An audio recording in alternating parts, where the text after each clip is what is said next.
Hello बच्चों, तो चलिए इस प्रश्न को पढ़ते हैं। किरचॉफ के वोल्टा नियम को लिखिए। तो यहाँ पे देखो, हमें किरचॉफ के वोल्टा नियम को लिखना है। तो प्रश्न में आगे बढ़ने से पहले इस प्रश्न से संबंधित जो मुख्य अवधारणा है उसकी हम चर्चा कर लेते हैं। तो हम जानते हैं कि किरचॉफ का वोल्टा नियम, किरचॉफ का वोल्टा नियम ऊर्जा संरक्षण पर आधारित है। तो देखो, अब होता क्या है वोल्टा नियम, उसकी भी हम चर्चा कर लेते हैं। तो ये लिख लेते हैं। देखो, अब किरचॉफ का वोल्टा नियम, किरचॉफ का वोल्टा नियम, किरचॉफ का वोल्टा नियम। देखो, इस नियम के अनुसार क्या होता है, किसी बंद पाश या हम क्या बोलते हैं, लूप बोलते हैं पाश को। तो किसी बंद पाश या लूप के चारों ओर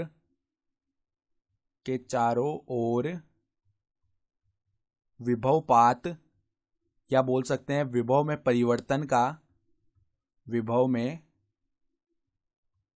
परिवर्तन का बीजगणितीय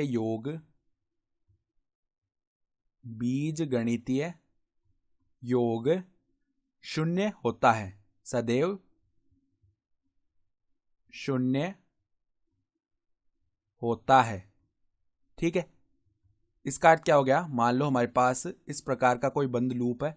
ये मान लो R1 प्रतिरोध है, यहाँ पर ये मान लो R2 प्रतिरोध है। एक बार केवल बनाने के लिए हम ये लिख रहे हैं। तो R3 प्रतिरोध है, और यहाँ पर मान लो इस प्रकार का R4 प्रतिरोध है। ठीक है। ये एक बंद लूप है, मान लो ABCD लूप हो गया। तो इस ABCD में हम जिस भी दिशा में जाके यहाँ पर सभी जितने भी विभवपात हैं उनका जब हम बीजगणितीय योग करेंगे, मान लो इस दिशा में जा रहे हैं, तो VAB प्लस में VBC प्लस में VCD यानी CD के सिरों पर विभवांतर प्लस में DA के सिरों पर विभवांतर, इनका जब हम बीजगणितीय योग करेंगे ना तो वो शून्य आता है। तो ये हमारे पास में किरचॉफ के वोल्टा का नियम होता है। ठीक है। हम किस भी दिशा में जाकर यहाँ पर ये गणना कर सकते हैं, लेकिन बीजगणितीय योग लेना है और सभी का योग लेना है। तो सभी सिरों पर जो विभवांतर है या विभवपात है वो क्या आएगा, उसका बीजगणितीय योग शून्य आता है। यही वोल्टा नियम हो गया। तो आशा करता हूँ कि आपको ये प्रश्न समझ में आया होगा। धन्यवाद।